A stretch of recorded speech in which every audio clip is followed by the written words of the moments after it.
is this on? Right. Hey everyone, and Merry Christmas to all of you.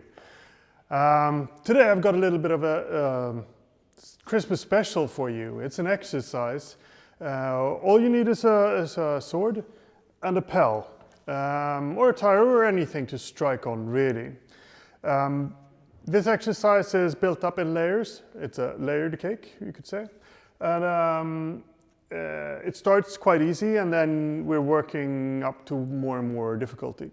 And as always, it's based on how you would actually fence. So this is a technique basically drilled down to, or made into a drill, so that you're learning mechanics of something really useful.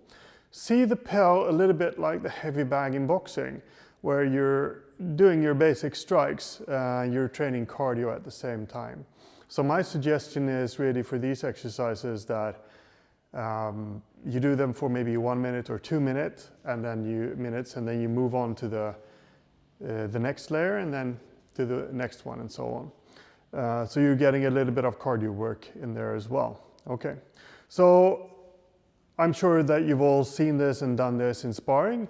A cut from your right, it's parried, and the person who's parrying is parrying with his hands a little bit high, so you're striking underneath. So that's the first exercise, actually. On the right side, cutting, and then moving down and cutting from below to the other target. All right, so cutting. In order for this to be a successful technique, you need to be a little bit quick. And you also want to strike with power, of course, because you need to cut through. You don't want it to be a tippy-tappy cut and then a tippy-tappy cut, or a really strong cut and then a tippy-tappy cut. You want both of them to have power. So in order to do that, you need to move your body with the cut. So instead of just striking with your arms like this, you're striking there, and then you're turning your body into that cut. So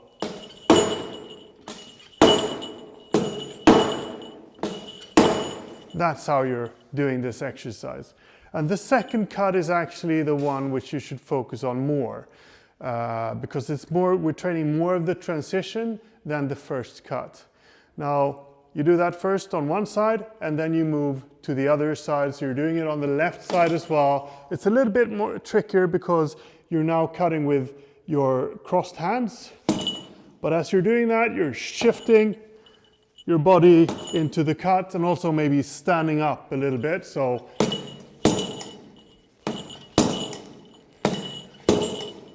right, so that's the first part of this exercise, so the two first parts. So do 1 minute there and then 1 minute there.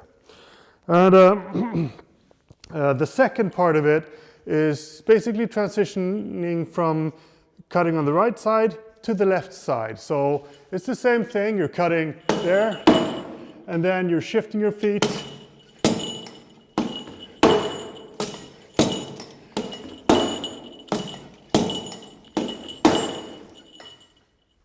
So that's exercise number 3. And you do that for 1 minute. Now, the thing is this, sometimes you need a little bit of a different angle for the second cut, or you just want to be safe from incoming cuts. So you want to move your body away from them. So in order to do that, instead of just doing this, we're stepping behind our first foot, our front foot, our lead foot. And then as we're moving around, we're shifting our feet and then moving our body away as we're cutting the second cut. Now, don't just do this. It's not groovy, but that's not what you should be doing. You should actually be turning your body away from the incoming cut. So I've cut here and I'm cutting there, but I see I'm coming around, so I'm actually stepping out of the way, getting more distance and maybe getting a different angle as well. So this is what it looks like.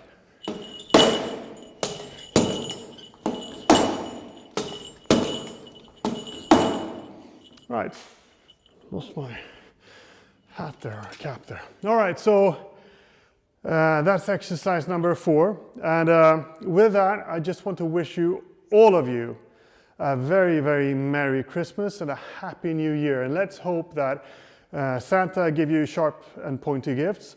And let's also hope that 2021 lets us meet up and fence, spar and train together again.